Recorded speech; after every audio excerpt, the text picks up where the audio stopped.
கடவுள் என்னும் முதலாளி கண்டெடுத்த தொழிலாளி விவசாயி விவசாயி. கடவுள் என்னும் முதலாளி கண்டெடுத்த தொழிலாளி விவசாயி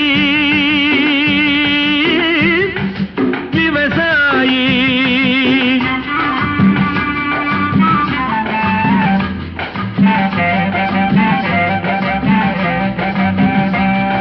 முன்னேற்ற பாதையிலே மனச வைத்து முழு மூச்சாய் அதற்காக தினம் உழைத்து மண்ணிலே முத்தெடுத்து பிறர் வாழ மண்ணிலே முத்தெடுத்து பிறர் வாழ வழங்கும் குணமுடையோன் விவசாயி விவசாயி.